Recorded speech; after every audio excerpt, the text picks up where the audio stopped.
this stuff up on that board?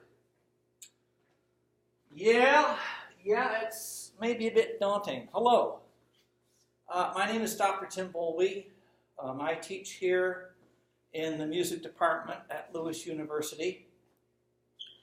And I'm here today to try to give you, maybe think with you a little bit about, well, how you would go about studying for a listening exam in music appreciation. And I have here in front of me essentially this little diagram or flow chart, if you will, to borrow a term from computer science, which will hopefully will help you organize your thinking to do so. I want to allay any fears. No, you do not have to be a music major in order to do what I'm suggesting. Far from it. If you can recognize the difference between Yankee Doodle and your favorite rap tune, then you are quite equipped as to do what I'm going to try to get you to think about and suggest and give you some ideas as to what to follow. Okay, so this is here, the first thing here we read, Music M4TL, Required Listening, Unit 1. So this represents all of the required listening compositions, all the pieces that you're required to know in the first unit of at least my section of Music for the Listener. And if you look down, and you'll notice that on the second line, you've got music for solo piano. You've got music that's written for an instrumental ensemble. And then you have over here the third general category is vocal music. Okay? And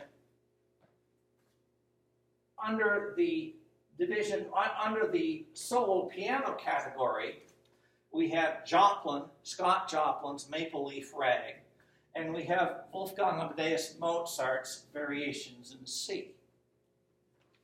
Okay, now, under instrumental ensemble music, we have Ravel's Bolero down here, and then Charles Ives' Unanswered Question over here.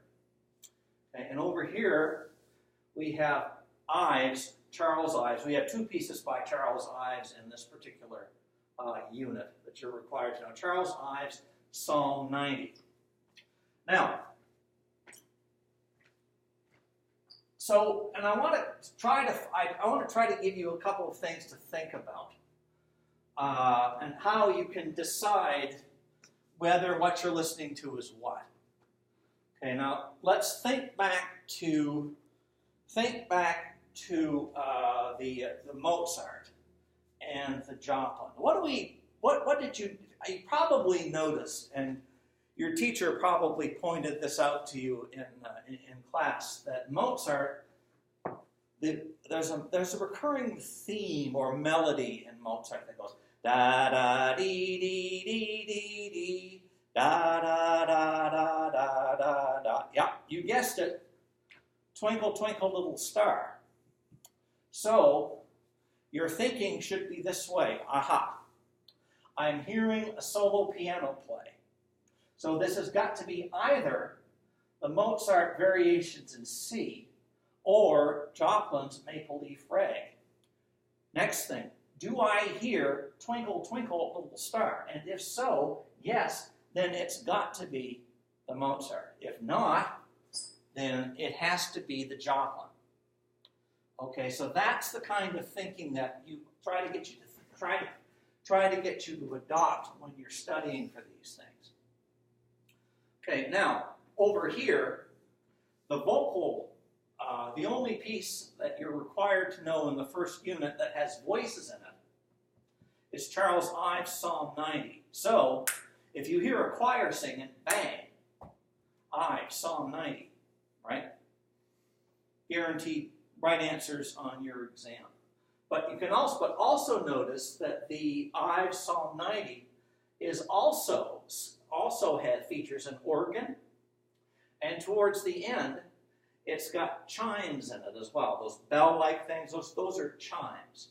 So even if you don't hear the voices, if you hear organ and or chimes, then it's got to be the Ives Psalm 90.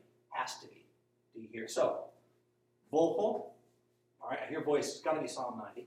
Or if you hear a passage, when you're listening to a passage that doesn't have voices, but you hear organ and chimes, then it's organ and chimes, or organ or chimes. It's got to be the Psalm 90. Okay, now, the instrumental ensemble music, we have two pieces. We have Ravel's Bolero, and we also have another piece by Charles Ives, The Unanswered Question. Okay, those are the other two. Now, in the Ravel's Bolero, it's very, you will probably, your teacher will have pointed this out to you.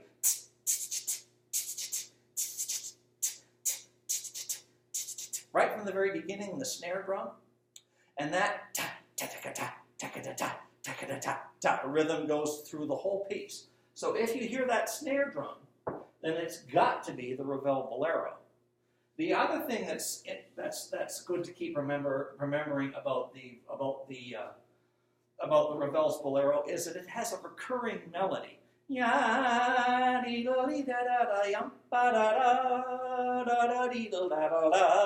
etc., etc., that gets tossed between the various sections and soloists of the rest of the orchestra.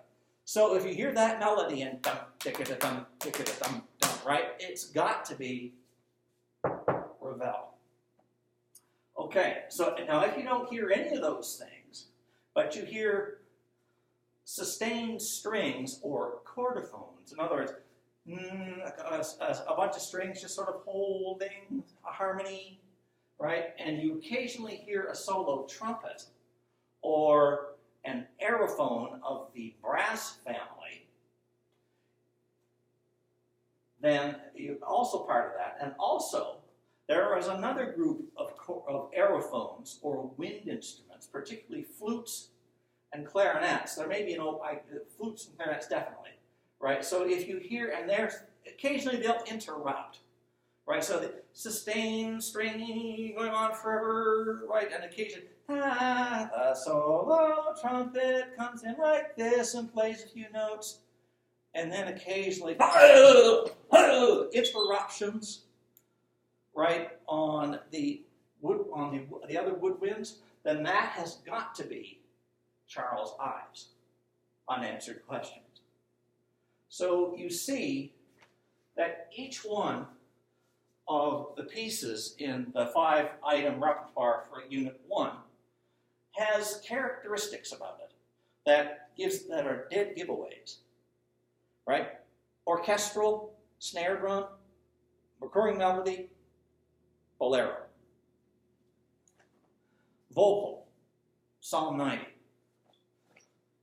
Piano, but no twinkle twinkle, it's got to be Joplin. So and I want you to think about that.